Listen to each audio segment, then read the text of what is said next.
मुग़ल काल हम लोग देख रहे थे और मुग़लों में आपको बताया था कि मुग़ल साम्राज्य की स्थापना कैसे हुई, कौन कौन से कारक रहे जिनकी वजह से मुग़ल भारत में आए, और अलग अलग मुग़ल बादशाहों के बारे में पिछले वीडियोस में आपको बताया था, जिसमें सबसे पहले बताया था बाबर के बारे में। बाबर के बाद बताया उसी का बेटा था हुमायूं।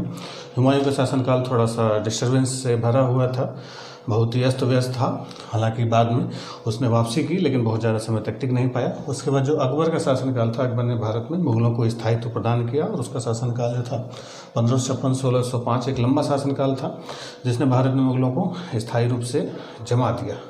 इसके बाद उसका बेटा शासक बना जहांगीर। जहांगीर का शासनकाल भी आपको बताया था कमोबेश स्थायित्वपूर्ण रहा। हालांकि एक दो विद्रोह इसके समय में हुए। इसके बेटे शाहजहां ने विद्रोह किया, महाबत खान ने विद्रोह किया। इसके बावजूद इन विद्रोहों पर उस विद्रोहों को दबाने में उसने सफलता पाई थी। और जहांगीर के शासनकाल में इसकी जो वाइफ थी नूरजहां, उसका बहुत बड़ा योगदान माना जाता है, जो सेकेंड फेज उसका आता है।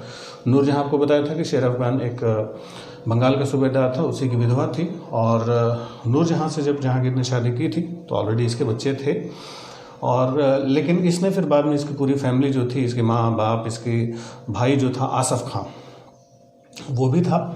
तो नूरजहां का भाई जो था आसफ खां, भाई था इसका आसफ खां, तो उसने भी बड़ी महत्वपूर्ण भूमिका निभाई थी, और इस आसफ खां को इन्होंने दीवान के पद पर नियुक्त किया था। बहुत महत्वपूर्ण पद पर था। तो पूरा नूरजहां का गुट हावी था जहांगीर के शासनकाल के समय, और बताया था कि नूरजहां ही सबसे शक्तिशाली महिला रही पूरे मुग़ल साम्राज्य की। लेकिन जहांगीर, जैसा कि बताया था, कि बहुत ज़्यादा नशा करता था, शराब और अफीम का बहुत ज़्यादा खाने का शौकीन था। इसी वजह से बहुत कम उम्र में उसकी मृत्यु हुई, बीमार पड़ा, और कश्मीर उसको नूरजहां लेके गई थी, और वही कश्मीर से लाहौर लौटते समय रास्ते में उसकी मौत हो गई। और लाहौर में शाहदरा एक जगह है, वहाँ पर इसका मकबरा बना। तो जब जहांगीर की मौत हुई तो उत्तराधिकार का संकट खड़ा हुआ कि कौन अगला बादशाह बनेगा, क्योंकि उस समय जो शाहजहां था, शाहजहां का एक्चुअली नाम था खुर्रम। तो जो खुर्रम था, ये उस समय दक्षिण में था, साउथ में था, दक्षिण अभियान पर गया हुआ था, और लाहौर के पास जहांगीर की मौत हो गई। तो जो खुर्रम था, इसका जो मामा था आसफ खां बहुत ही होशियार और चालाक था। वो जब देखा कि जहांगीर की मौत हो गई है, तो उसने क्या किया कि एक डमी कैंडिडेट, मतलब एक ये जहांगीर के ही बेटा था खुसरो के बेटे दावर बख्श को इसने काम चलाओ मुग़ल बादशाह की गद्दी पर बिठा दिया, मतलब केवल सेफ्टी के लिए कि हाँ पद खाली नहीं है। और दक्षिण में इसने दक्षिण से खुर्रम को इनवाइट किया, और जब खुर्रम पहुंचा दक्षिण से, जब दिल्ली तक पहुंचा, तब उसने क्या किया आसफ खान ने कि बाकी जो जहांगीर के बेटे और बाकी रिश्तेदार थे उन सबों की हत्या कर दी गई, और यही जो खुर्रम था वो शाहजहां के नाम से बादशाह बना। और इसका जो शासनकाल था 1627 1627 से 1658 तक था। तो जो शाहजहां शासक बना, यानी खुर्रम शासक बना, तो इसके शासक बनने में इसका जो मामा था आसफ खां, इसका बहुत बड़ा हाथ था। और उसी ने बलि का बकरा जो था दावर बख्श को कहा जाता है कि उसको आसफ खान ने खाली बलि का बकरे के तरीके से इस्तेमाल किया, कि जब तक शाहजहां दिल्ली पहुंच नहीं गया तब तक उसको गद्दी पर बैठाए रखा, जैसे ही हटा तैसे उसकी हत्या कर दी गई। शाहजहां जब बादशाह बना तो शाहजहां की भी सबसे खास बात बताएं कि ये भी, इसकी जो माँ थी वो राजपूत थी। जो जगत गोसाई इसकी वाइफ थी, जगत गोसाई का ही बेटा था ये खुर्रम। तो जैसे बताया जहांगीर की माँ भी हिंदू थी और शाहजहां की माँ भी हिंदू थी, तो ये हिंदू माँ से पैदा हुआ था। शाहजहां का शासनकाल बहुत ही तड़क भड़क, शान और शौकत और दिखावे का शासनकाल था, क्योंकि इसके पूर्वजों ने मुग़ल साम्राज्य को इतनी मजबूती प्रदान कर दी थी कि इसको करने के लिए कुछ खास था नहीं, बस जो था उसी को बस इसे मेंटेन रखना था और आगे बढ़ाना था। बेसिक लेवल पर जो साम्राज्य की स्थापना और स्थापना के समय जो बेसिक कामकाज होते हैं शासन प्रशासन के, वो सब इसके जिम्मे नहीं आया था। मतलब सारी चीज़ें बनी बनाई इसको मिली थी, बस उस बने बनाई चीज़ को इसको संभाल के रखना था, और वो काम इसने बहुत बाखूबी किया, अच्छे से किया। सारी व्यवस्था को उसने संभाल के रखा और मुग़ल साम्राज्य को कम नहीं होने दिया, बढ़ावा ही दिया। दक्कन की तरफ उसने साम्राज्य विस्तार किया, और अहमदनगर के बाद बीजा और गोलकुंडा की तरफ उसने अभियान की। और बीजापुर गोलकुंडा की समस्या हालांकि थोड़ी सी ज़्यादा हो गई थी, लेकिन उस बीजापुर गोलकुंडा के लिए उसने अपने बेटे औरंगजेब को भेजा था। औरंगजेब ने उस मामले को सुलटाया था, और वहीं पर गोलकुंडा का जो ये था, गोलकुंडा का वजीर था मीर जुमला ने शाहजहां को कोहिनूर हीरा दिया था। कोहिनूर हीरा फिर से वापस आ जाता है कहाँ पर, दिल्ली, शाहजहाँ के पास। तो शाहजहाँ को कोहिनूर हीरा किसने दिया था? मीर जुमला। मीर जुमला कहाँ का वजीर था? गोलकुंडा का। ठीक है, तो इसी ने क्या दिया, ये कोहिनूर, जो कोहिनूर हीरा था ये फिर से कहाँ पहुँच गया? दिल्ली, शाहजहाँ के पास पहुँच गया। शाहजहाँ की एक बहुत बड़ी इच्छा थी कि जो इनका बर्थ प्लेस था, जो इनके मुग़लों का जो मूल स्थान था, काबुल, कंधार, बल्ख, बदख्शा, तो सेंट्रल एशिया इसको बड़ा अट्रैक्ट करता था। तो ये चाहता था कि मध्य एशिया की तरफ इस भी साम्राज्य का विस्तार हो और वो इलाके इन लोगों के कंट्रोल में आ जाए। इसके लिए इसने कई सारे सैन्य अभियान भेजे। ज़्यादातर सैन्य अभियानों का नेतृत्व इसने औरंगजेब के नेतृत्व में भेजा था। हालांकि बल्ख बदख्शा पर कई बार औरंगजेब ने कब्जा कर लिया था, लेकिन उसके वापस लौटते ही फिर से वहाँ पर विद्रोह हो जाता और वो चीज़ें मुग़लों की पहुँच से बहुत दूर रही थी। तो मध्य एशिया के सबसे ज़्यादा अभियान जो थे वो शाहजहाँ ने किए थे। ये हमेशा सोचते थे कि उधर कब्जा करेंगे, लेकिन शुरुआती जीत मिलती थी, लेकिन बाद में फिर इनको वापस ही लौटना पड़ता था। तो मध्य एशिया के कई सारे अभियान इसने करवाए, लेकिन सारे के सारे अभियान इसके फ्लॉप रहे, कोई खास सफलता इसको नहीं मिली। वापस इसको भारत में दक्षिण की तरफ विस्तार की तरफ सोचना पड़ा। धार्मिक रूप से जो शाहजहाँ था वो अपने पूर्वजों से थोड़ा सा और कट्टर साबित होता है। जैसे बताया कि अकबर लिबरल था, अकबर से थोड़ा सा रिजिड यानी थोड़ी कठोर धार्मिक नीतियाँ, कट्टर धार्मिक नीति जहांगीर की थी और जहांगीर से कट्टर धार्मिक नीति शाहजहाँ की थी। वो उससे थोड़ा सा ज़्यादा कट्टर था। इसने कई सारी ऐसे काम किए जो इसकी धार्मिक कट्टरता को दिखाते हैं। इसने क्या किया कि अलग से जो उस समय मुगल साम्राज्य में जितने भी मंदिर बने हुए थे, नवनिर्मित जितने भी मंदिर थे, सारे मंदिरों को उसने छुड़वाने का आदेश दे दिया था और लोगों को बाज़ाब्ता मुसलमान बनाने के लिए अलग से विभाग की स्थापना करवा दी कि जो मुसलमान नहीं हैं उनको मुसलमान बनाया जाए। तो लोगों को मुसलमान बनाने के लिए इसने विभाग की स्थापना कर दी थी शाहजहाँ ने। तो धार्मिक रूप से काफ़ी कट्टरता वाला काम किया था।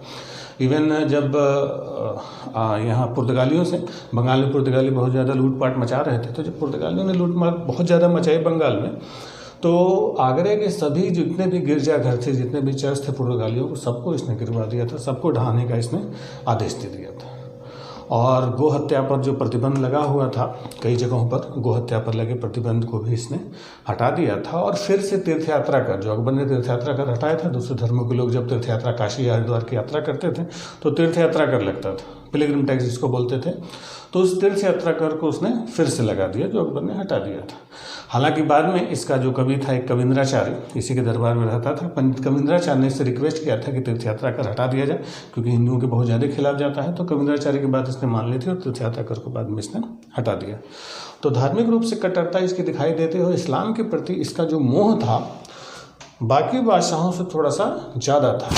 यहाँ तक कि इसने जो मक्का मदीना के मस्जिदों के लिए भी उपहार, गिफ्ट वगैरह ये लगातार भेजता रहता था। और वहाँ के जो उलेमा थे, जो मक्का के उलेमा थे, उनके लिए उसने 50,000 रुपये अलग से 50,000 रुपये का तोहफा दिया। और अलग से मोहम्मद साहब जो थे, पैगम्बर मोहम्मद थे, पैगम्बर मोहम्मद की मज़ार के लिए जो कब्र थी उसके लिए इसने 2.5 लाख रुपये की एक मशाल तैयार करवाई थी, बड़ी कीमती। तो पैगम्बर मोहम्मद की मज़ार के लिए 2.5 लाख की कीमती जो मशाल थी वो इसने वहाँ पर गिफ्ट भेजी थी उपहार के लिए। तो ये इस्लाम के प्रति इसका जो झुकाव है ये दिखता है। हालांकि इसने अकबर के द्वारा शुरू की गई कई सारी परंपराओं को बदला। जैसे सिजदा पे बोस होता था, सिजदा पे बोस उसने समाप्त कर दिया, कोई सिजदा पे बोस नहीं होगा। लेकिन कुछ प्रथाएं थीं जो इसने कंटिन्यू रखें, जैसे झरोखा दर्शन होता था या तुलादान होता था, माथे पर तिलक लगाने वाली परंपरा इसने भी कायम रखी। हालांकि बाद में औरंगजेब भी तिलक वगैरह लगा रहा था, तिलक तक इसकी परंपरा कायम थी। और एक और बड़ा एक्सेप्शनल इसका एग्जाम्पल दिखाई देता है कि इसका जो अपना ऑफिशियल जो राजगुरु था पंडित जगन्नाथ वो हिंदू थे और वो गंगा लहरी और रस गंगाधर जैसे बड़ी बड़ी पुस्तकों के रचयिता थे। तो गंगाधर और गंगा लहरी जैसे किताबों के लेखक पंडित जगन्नाथ इसके राजकवि थे शाहजहाँ के। ये बड़ा एक आश्चर्य दिखाई देता है। और भी कई सारे हिंदू लोग थे जो इसके दरबार में थे, जैसे चिंतामणि थे, कविंद्राचार्य थे, सुंदरदास थे। ऐसे बड़े बड़े हिंदू कवियों को इसने अपने दरबार में जगह दी थी। तो विद्वानों की कदर करता था, लेकिन हिंदुओं या ब्राह्मणों को अपने दरबार में जगह देने का मतलब ये नहीं था कि बहुत लिबरल था, रिजिड ये था। कट्टरता इसकी बढ़ रही कई किताबों में, हालांकि इसकी तारीफ लिखी मिली है, लेकिन वो चीज़ें गलत है। धार्मिक रूप से ये काफ़ी कट्टर था। ठीक, चलिए अब ये जो शाहजहाँ है, शाहजहाँ का शासनकाल बेसिकली आर्किटेक्चर के लिए जाना जाता है, स्थापत्य के लिए जाना जाता है। इसने अपने आगरे की जो इमारतें बनवाई, जो दिल्ली में उसने इमारतें बनवाई, वो सब शान और शौकत से भरी हुई हैं। अलग से हम लोग मुग़ल स्थापत्य में उन इमारतों की चर्चा करेंगे विस्तार से कि इमारतों की कौन कौन सी शैली इस्तेमाल की। इसी ने दिल्ली में एक नया शहर बसाया, शाहजहानाबाद। जो शाहजहानाबाद था ये इसी ने बसाया था। जो शाहजहानाबाद जो आज की पुरानी दिल्ली है, तो जो शाहजहानाबाद है इसकी ये किसने बसाया था? इसे शाहजहाँ ने बसाया था। और इसी शाहजहानाबाद की सुरक्षा के लिए इसने एक किला बनवाया था जिसको कहा जाता है लाल किला। ठीक है, और लाल किला जब इसने बनवाया तो लाल किले को बनवाने के बाद इसने दिल्ली को अपनी राजधानी घोषित कर दी। हालांकि दिल्ली को इसने राजधानी शाहजहाँ ने घोषित कर दी, लेकिन पूरी तरीके से दिल्ली राजधानी अभी बन नहीं पाई थी। अभी भी जो सत्ता का केंद्र था वो आगरा ही था। हालांकि इसने कह दिया था कि राजधानी दिल्ली होगी, तो दिल्ली अभी विकसित हो रही थी। अभी भी सत्ता का केंद्र आगरा था और बादशाह खुद आगरे में रहा करता था।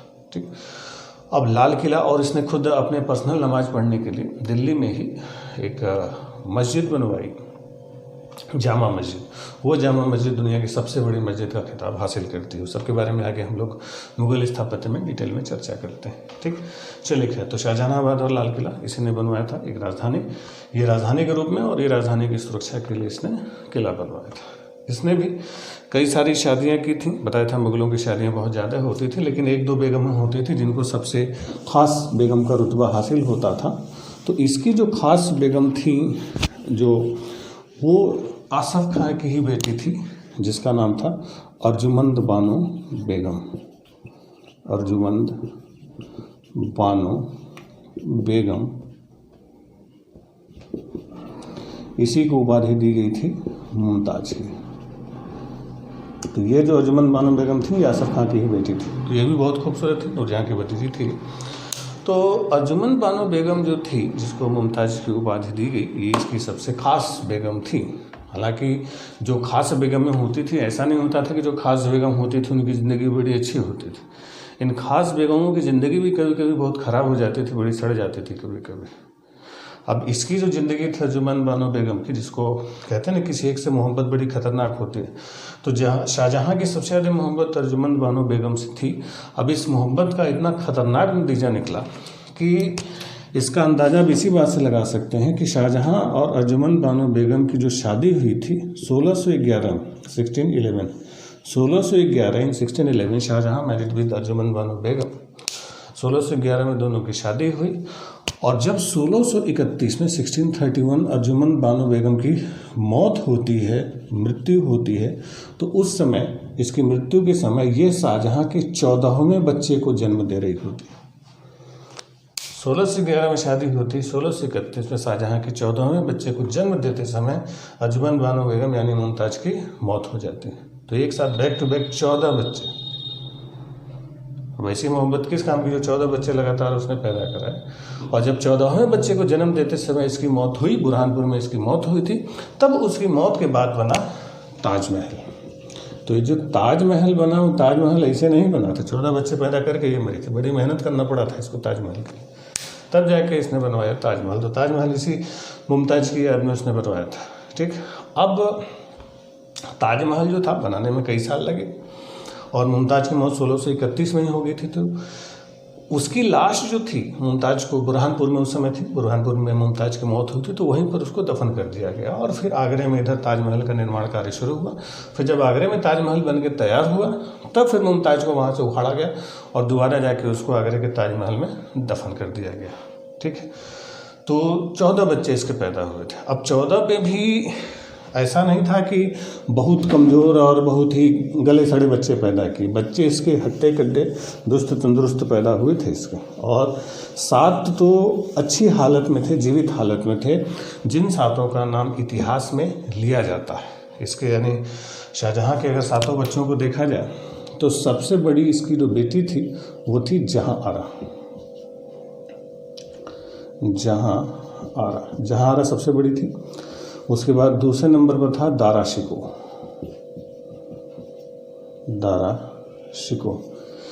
तीसरे नंबर पर फिर से इसकी बेटी आती है रोशन आरा। रोशन आरा। तब चौथे नंबर पर था औरंगजेब। जो औरंगजेब था वो शाहजहां का चौथा बेटा था। ठीक, तो ये इसके चारों बड़े बच्चे थे और सबसे बड़ी इसकी क्या थी? बेटी थी। औरंगजेब के बाद फिर मुराद बख्श था,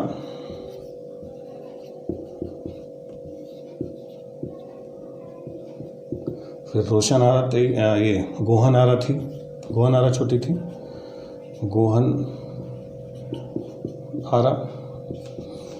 एक और इसका बेटा था जहां आरा, दारा शिकोह, रोशन आरा, औरंगजेब, मुराद बख्श और शाह शुजा।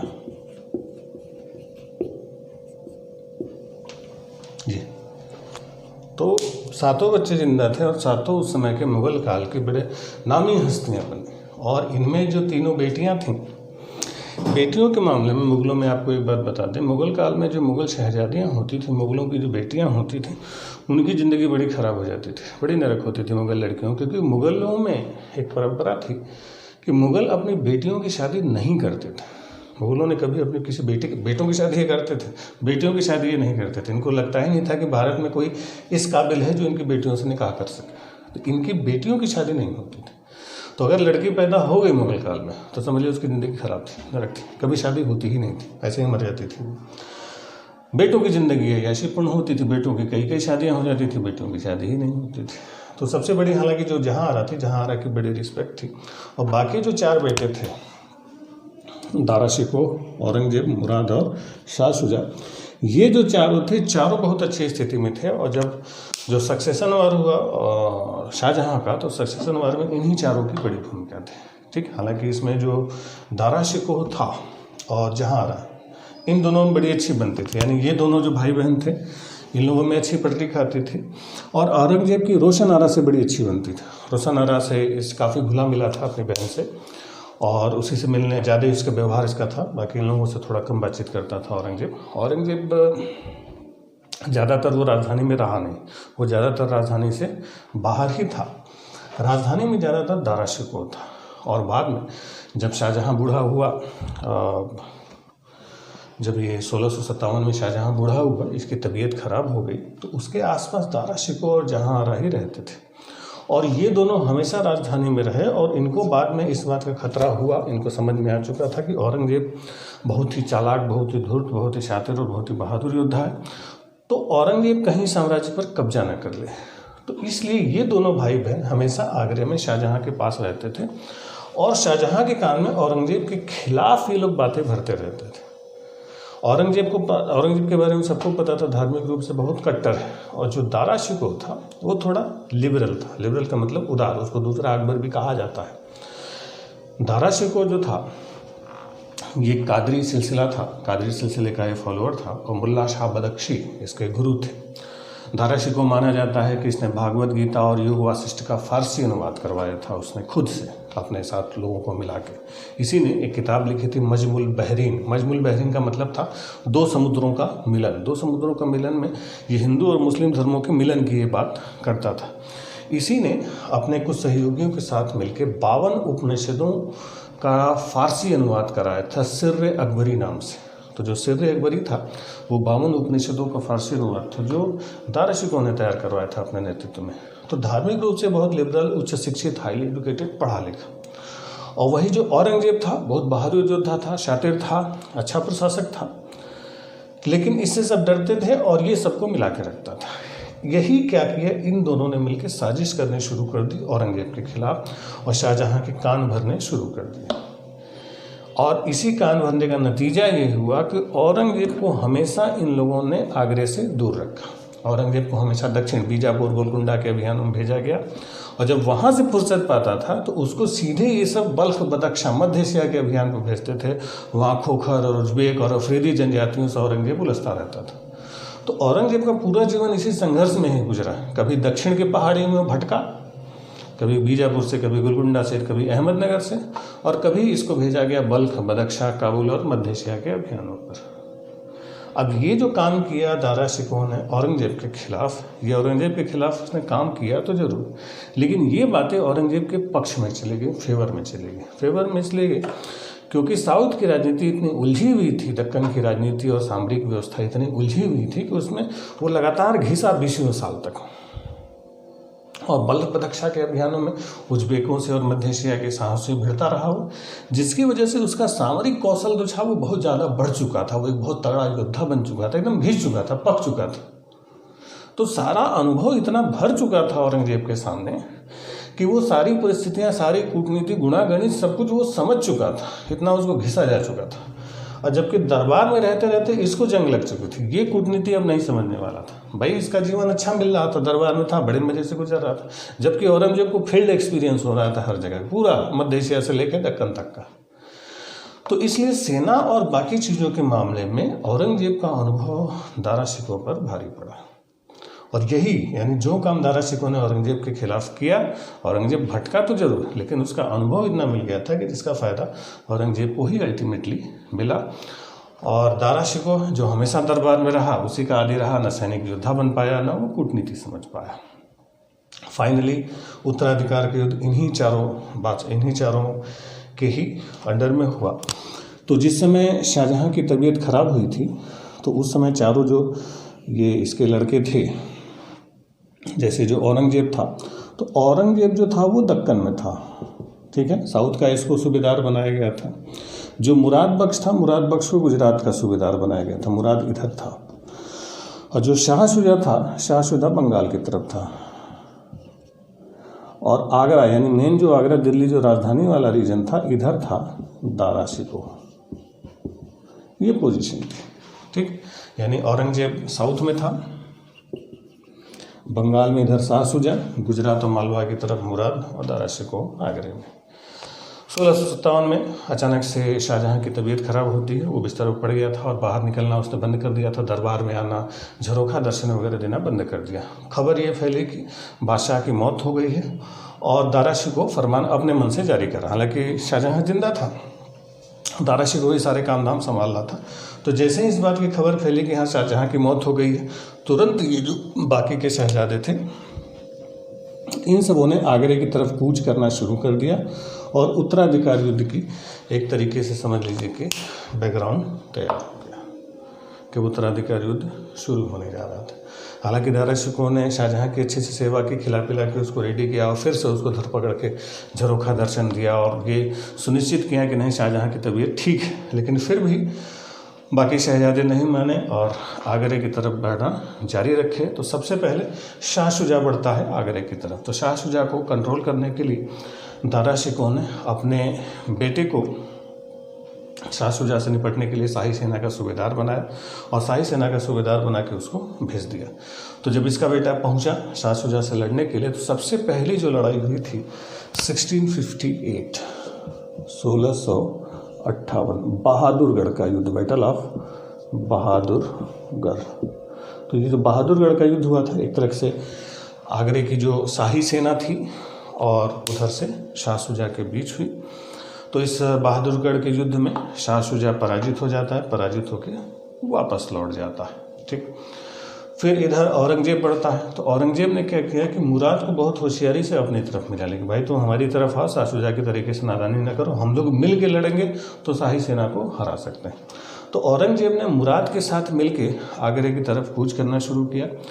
इधर शाही सेना जो थी, शाही सेना का जो ये सेनापति बनाया गया जसवंत सिंह को बनाया गया और जसवंत सिंह अपनी सेना लेके आगे बढ़ते हैं और अप्रैल 1658 एक लड़ाई होती है धर्मत का युद्ध, बैटल ऑफ धर्मत। तो जो धर्मत का युद्ध हुआ था, तो धर्मत के युद्ध में औरंगजेब और मुराद एक तरफ थे और शाही सेना की तरफ से जसवंत सिंह थे। लड़ाई हुई। जसवंत सिंह हालांकि जब पहुंचे मालवा के पास ही था धर्मत, तो उनको पहले उनको नहीं पता था कि औरंगजेब के साथ मुराद भी मिला हुआ है, तो लड़ने के लिए पहुंच गए थे।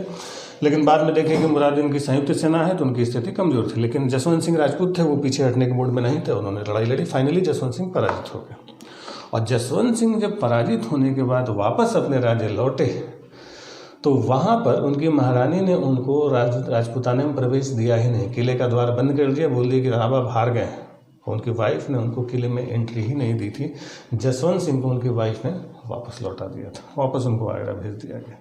सोचिए, उनके हारने के बाद उनकी वाइफ ने खुद उनको घर में नहीं घुसने दिया। ये जसवंत सिंह की हालत थी। खैर, फिर शाही सेना पराजित होती है। इधर अकबर ने औरंगजेब ने क्या किया कि फिर से अपनी ताकत इकट्ठा करता है और आगरे की तरफ बढ़ता है।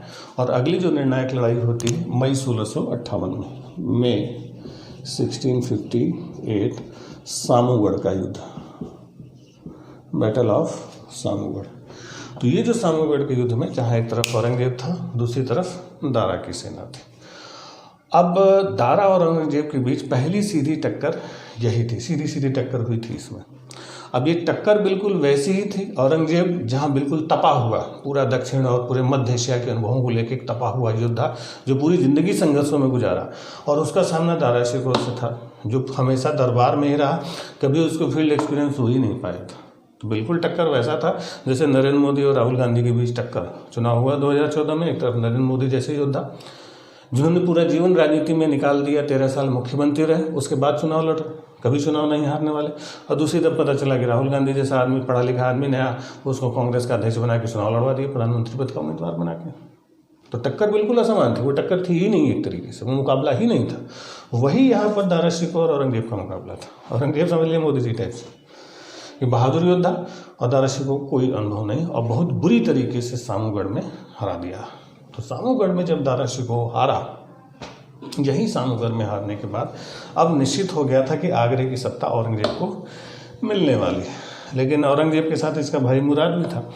तो औरंगजेब ने क्या किया, उस जश्न मनाने के चक्कर में मुराद को खूब जम के शराब पिला दी, और जम के शराब पिला के मुराद को कैद कर लिया गया। यानी मुराद को, यानी जिस भाई ने उसका साथ दिया, उसको औरंगजेब ने गिरफ्तार करके कैद कर लिया और आगे बढ़ता है, और आगे बढ़ के आगरा पर कब्जा कर लिया। अब आगरा तो औरंगजेब के कब्जे में आ गया, लेकिन आगरे में शाहजहाँ था। भाई शाहजहाँ भी बादशाह थे, आगरा के किले के अंदर थे, और किले के अंदर अभी भी बादशाह की चलती थी। औरंगजेब ने आगरे पर कब्जा तो कर लिया, लेकिन किले के अंदर क्योंकि अभी भी बादशाह था, बादशाह का नाम था, तो बादशाह को मारने, अब क्योंकि अभी किसी बादशाह की हत्या नहीं हुई थी, और शाहजहाँ ऐसा था भी नहीं कि उसकी हत्या की जाए, उसकी भी रेपुटेशन थी। तो औरंगजेब ने आगरे पर तो कब्जा कर लिया, लेकिन अभी आगरे के किले में वो नहीं जा पा रहा था, क्योंकि किले में अभी शाहजहाँ था, और वो अभी भी अपनी स्थिति को अच्छी करने की कोशिश कर रहा था। और उधर दारा शिकोह भाग के दिल्ली की तरफ चला गया। शाहजहाँ ने क्या किया, जहांआरा के साथ मिलकर औरंगजेब को मारने की साजिश की। फिर अभी भी साजिश में सब लगे हुए थे। औरंगजेब को बुलाया गया कि ठीक है, हम तुमको बादशाह घोषित कर देंगे, तुम अपने हथियारों को जमा करो, अकेले बादशाह से मिलने के लिए आओ, अपने सरदारों के बिना सेना के तुमको एंट्री दी जाएगी किले के अंदर। और किले के अंदर जब औरंगजेब जाएगा तो शाहजहाँ के अंगरक्षक जो है औरंगजेब को पकड़ लेंगे। ये एक साजिश के तहत औरंगजेब को संदेशा जहांआरा ने भिजवाया कि भाई बादशाह आपको बुला रहे हैं, मिलने के लिए आ जाइए। तो ये किन समूह की साजिश थी औरंगजेब को मारने की। लेकिन औरंगजेब बताया कि बहुत तपा हुआ था, वो सारा वो गुणागढ़ी 3 तकड़ा वो जान चुका था। तो वो किले के अंदर वो घुसा ही नहीं। अब वो किले के अंदर घुस नहीं सकता था, जहांगीर बाहर आ नहीं रहा था, शाहजहाँ बाहर आ नहीं रहा था, और औरंगजेब अंदर घुस नहीं रहा था कि भाई ये भी गड़बड़ होता, बादशाह की हत्या करते, जनता क्या कहे। तो औरंगजेब ने क्या किया कि बादशाह को बाहर निकालने के लिए बहुत होशियारी से, जो आगरे का किला था जहाँ पर शाहजहाँ रहा था, वहाँ की पानी की सप्लाई उसने कटवा दी, पानी ही बंद कर दी। जो पानी का स्रोत जाता था, पानी का स्रोत उसने बंद करवा दिया।